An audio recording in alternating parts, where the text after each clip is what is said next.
वो जीत हासिल कर कर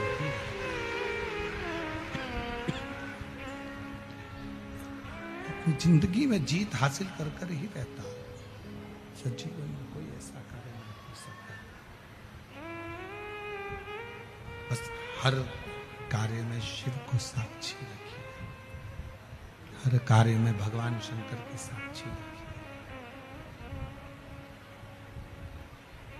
प्रत्येक कार्य में जब भगवान शंकर की साक्षी होगी, प्रत्येक कार्य में जब भगवान शंकर की साक्षी होगी, प्रत्येक कार्य में जब भगवान शंकर को हम साक्षी मानकर कोई कार्य करेंगे तो वो कार्य सफल जरूर होगा। ऐसा नहीं कि वो सफल नहीं हो सकता। और हम पहले भी कहे हैं कि जिंदगी में ऐसी कोई कुर्सी नहीं हुई, ऐसा कोई पद नहीं हुआ जिस पद पर, जिस कुर्सी पर आप नहीं बैठ सकते।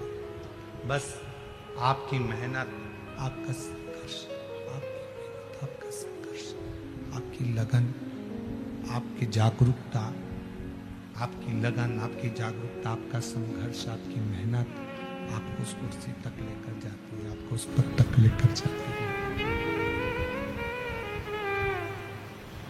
कई लोग ऐसे भी हैं संसार में जो ये विचार करते हैं कि कहीं हम कर्म करें ही ना,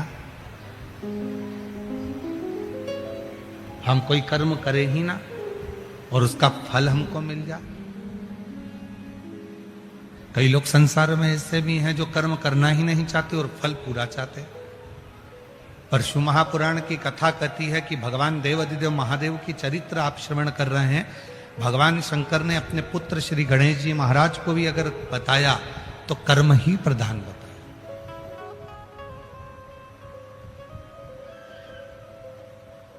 भगवान शिव ने शायद दुनिया में ऐसे बहुत सारे राजा महाराजा होंगे जो अपने बेटे को सिंहासन दे देते हैं।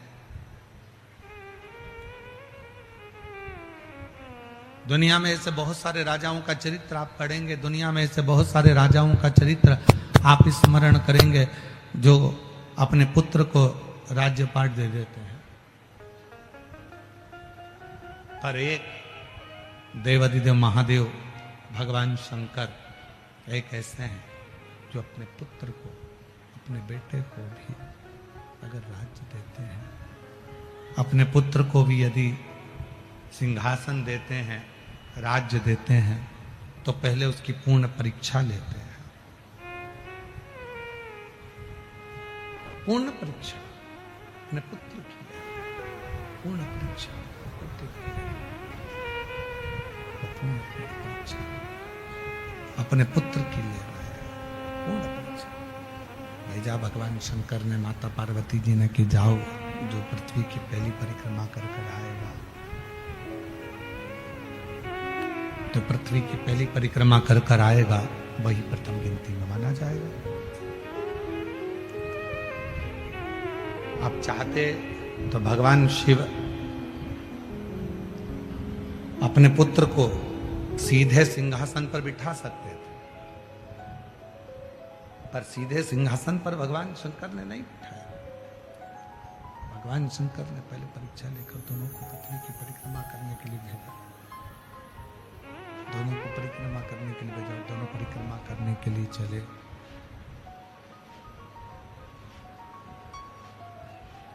दोनों परिक्रमा करने चले और जब परिक्रमा कर कर वापिस लौट कर भगवान श्री गणेश जी महाराज आए हैं, परिक्रमा कर कर जब भगवान श्री गणेश जी महाराज पहुंचे हैं,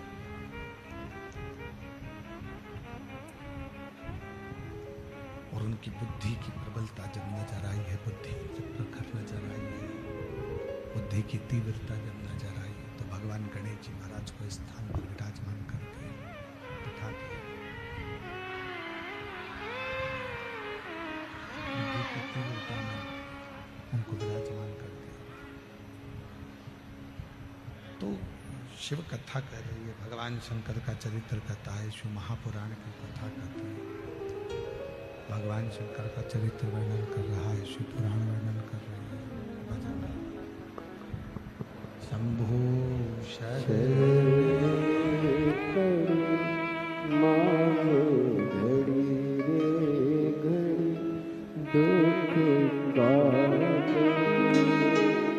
दया करीन दर्शन आपको, शंभु शरणे पर मांगो घड़ी घड़ी दुख काटो, दया करीन दर्शन आपको, शंभु शरणे पर मांगो घड़ी घड़ी दुख काटो, दया करीन दर्शन आपको, शंभु शरणे पर मांगो घड़ी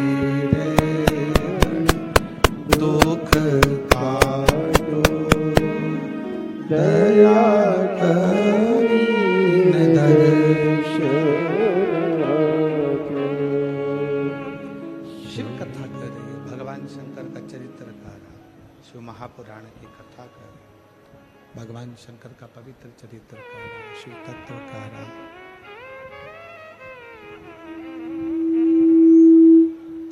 भगवान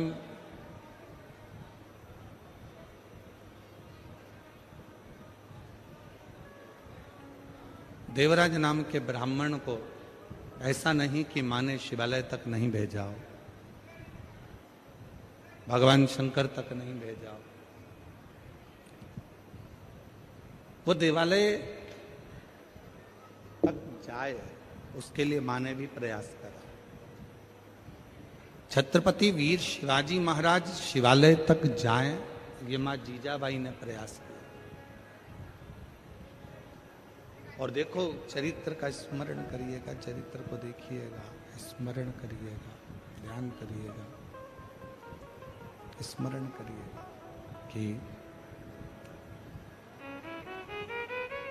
देवराज को उनकी माता शिवालय तक भेज रही है, पर देवराज जाता नहीं है, देवराज पहुंचता नहीं,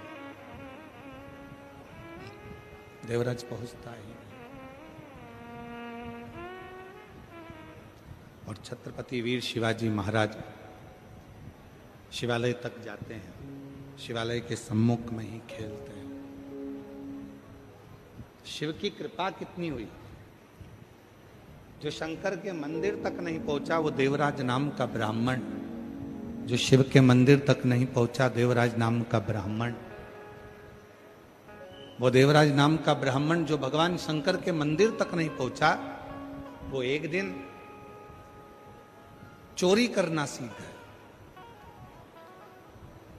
वो देवराज नाम का ब्राह्मण जो शिव के मंदिर तक नहीं पहुंच पाया, वो चोरी में लग गया, चोरी करने में लग गया। सुबह से लेकर शाम तक उसका एक ही काम रहता था, केवल चोरी करना, केवल धन अर्जित करना, चोर कर लाना, चोरी कर ला, देवराज नाम का।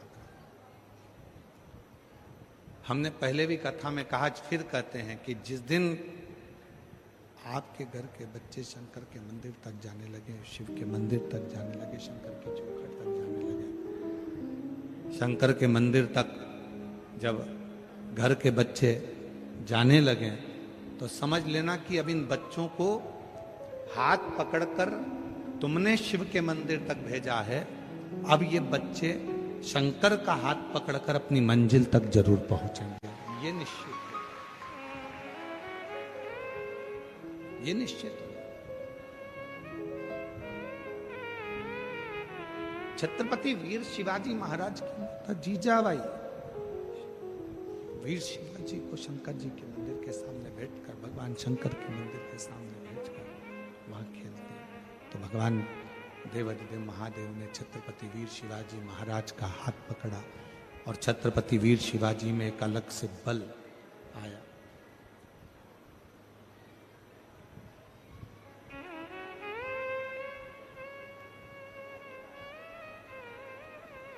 ये जो अपन अपनी वाणी में बार बार कहते हैं ना, हर हर महादेव, जब जब हम अपनी और अपनी वाणियों में कहते हैं ये शब्द हमारा और अपना नहीं है,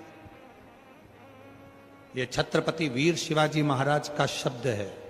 जब जब वो युद्ध के मैदान में टूटते थे तो हर हर महादेव का नाद करते, हर हर महादेव का नाद कर कर युद्ध के क्षेत्र में टूट पड़ते थे, युद्ध क्षेत्र में आ जाते थे। उन छत्रपति वीर शिवाजी महाराज का नाद।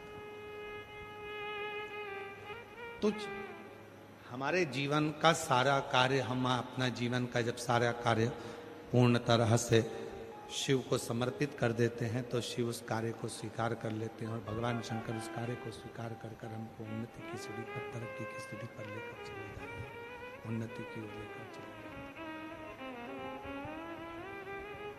छत्रपति वीर शिवाजी महाराज देवराज नाम का ब्राह्मण, ये दोनों अंतर है। देवराज नाम के ब्राह्मण को भी उनकी माता, देवराज नाम के ब्राह्मण को उनकी माता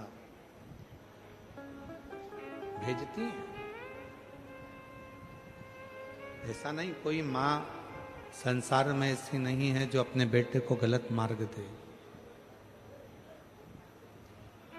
संसार में कोई माता ऐसी नहीं है जो अपने पुत्र को गलत राह देगी। संसार में कोई माता ऐसी नहीं है जो अपने पुत्र को गलत विचार, गलत सोच, गलत दृष्टि देगी।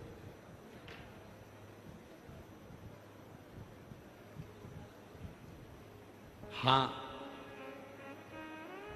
हम दूसरे की तो नहीं कह सकते, पर जगत में ऐसी कोई मां नहीं है जो अपने बच्चे को गलत मार्ग पर भेजकर खुश हो।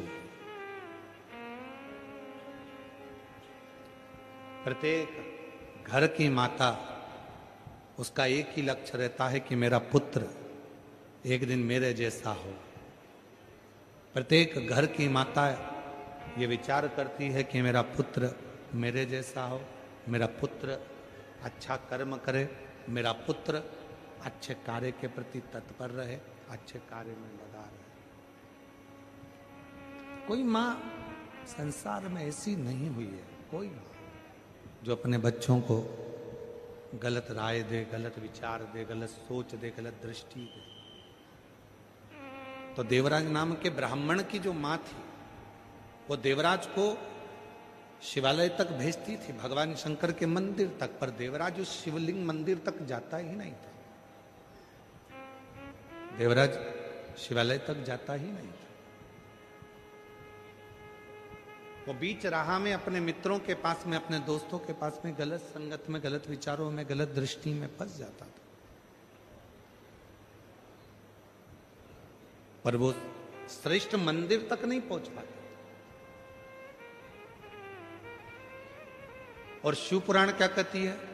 शिव के मंदिर तक जाओ, मना नहीं है, पर आडंबर से दूर हटकर, पाखंड से दूर हटकर, दिखावे से दूर हटकर, बनावटी जीवन से दूर हटकर आप जितना शिव के करीब में रहोगे, शिव पुराण कहती है उतना शंकर आपके हृदय में निवास करेगा, शिव उतना आपका कल्याण करेगा। पर आजकल का जमाना क्या हो गया कि दिखावे का जमाना हो गया।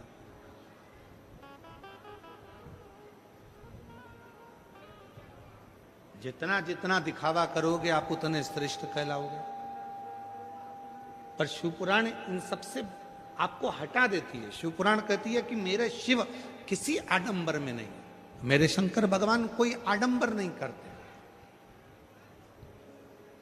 उसके पास में दिखावे की कोई सूरत नहीं, उसके पास में दिखावे का कोई सामान नहीं, उसके पास में दिखावे की कोई चीज नहीं। मेरे शंकर भगवान सारे आडंबरों से परे हैं, वो सारे आडंबरों से दूर हैं, उनके पास में कुछ भी नहीं।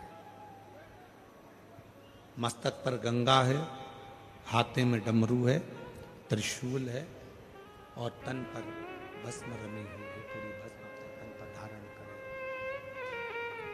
तन पर भस्म धारण करे। भस्म से क्या मतलब है? आप सिद्धेश्वर शिव महापुराण की कथा सुनने के लिए बैठे हो। भस्म से क्या मतलब है?